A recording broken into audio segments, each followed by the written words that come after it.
For the entirety of my time as a reader of One Greatness Man, whenever someone would mention Boros versus anyone, the factual answer was Boros claps, bitch.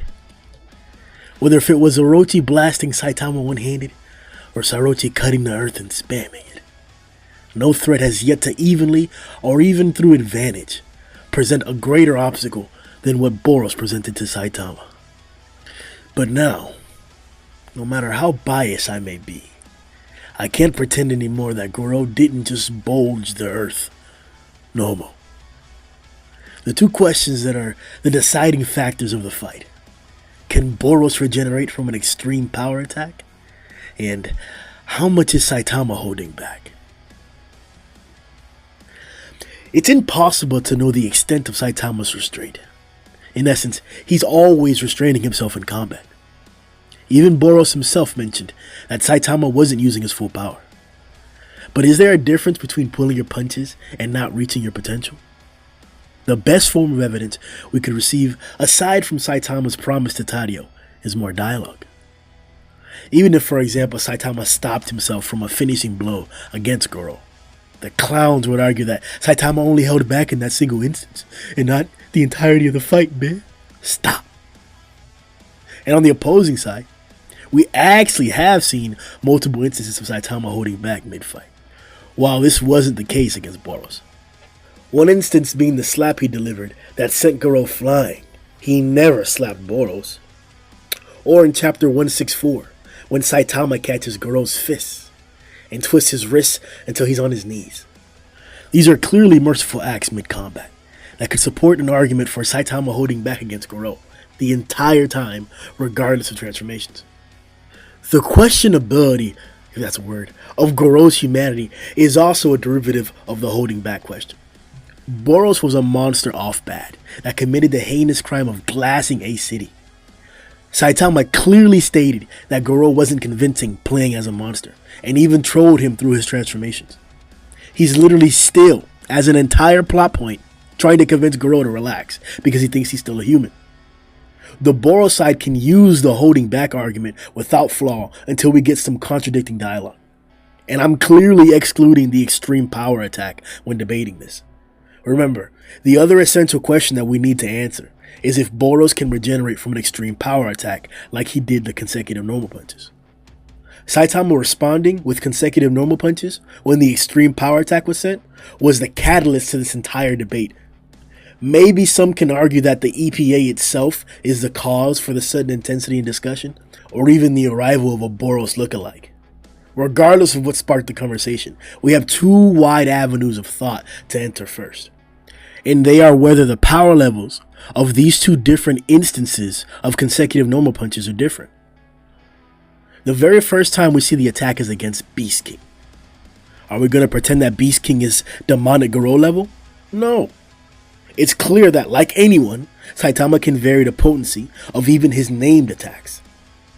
So if Garou's set of consecutive punches was arguably weaker, then no wonder he didn't need to instantly regenerate as Boros did. Though I stand Saitama, once again, it's clear that Saitama is an expert at metering his power and is holding back. So him replying with consecutive normal punches doesn't mean that the attack was EPA level. This helps support the idea that Boros may be dealing with a more bloodless Saitama than Garou was encountering, and that his set of consecutive normal punches was devastating, as depicted in the anime. To answer the second big question, before we get to the other factors in the fight, yes, I believe Boros can regenerate from an EPA. One of the primary arguments I've been hearing against Boros involves stamina in his meteoric burst state. This argument holds some water. Boros let off some serious power in this state, but he didn't use it for very long before he was gasping for air. I believe he exerted so much power that he could only fully regenerate once. But don't let this stamina argument trick you. The reality of the situation is that Garou can't match the output of meteoric burst aside from the EPA. Even Garou's two-handed volcanic attack doesn't compare to the first single punch Boros delivered to Saitama in this state. The ship was dwarfing entire boroughs of a city. It was definitely larger than a volcano Garou caved in. Garou's great power attack is also nothing compared to the Moon Kick. Chapter 164 Garou is not matching Meteoric Burst, unless it's with the EPA.